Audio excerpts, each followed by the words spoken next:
మీరు ఎప్పుడైనా వంకాయ పచ్చిరొయ్యల కర్రీని ఇలా ట్రై చేశారా? ట్రై చేయకపోతే గనుక ఒకసారి ట్రై చేసేయండి. ముందుగా అయితే ఒక హాఫ్ కేజీ పచ్చిరొయ్యలు తీసుకొని వాటిని శుభ్రంగా క్లీన్ చేసేసుకోవాలి.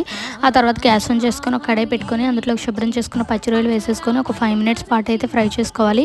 5 మినిట్స్ తర్వాత ఈ విధంగా ఫ్రై అయిపోయాక ఒక పక్కనకైతే పెట్టేసుకోవాలి. ఇప్పుడు ఇంకా అదే గ్యాస్ మీద ఇంకొక కడాయి పెట్టుకొని అందులో 2 టేబుల్ స్పూన్ ఆయిల్ యాడ్ చేయాలి. ఆయిల్ హీట్ అయ్యాక అందులో కట్ చేసుకున్న ఆనియన్స్, పచ్చిమిర్చి వేసేసి లైట్ గోల్డెన్ కలర్ వచ్చే వరకు అయితే ఫ్రై చేసుకోవాలి.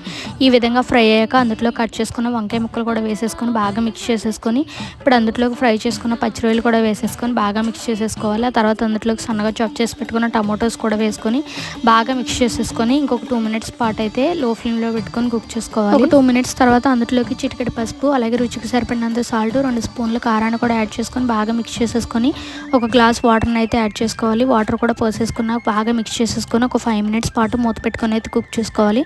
5 మినిట్స్ తర్వాత చూస్తే వంకాయ పచ్చిరొయ్యల కర్రీ అయితే రెడీ ఫ్రెండ్స్.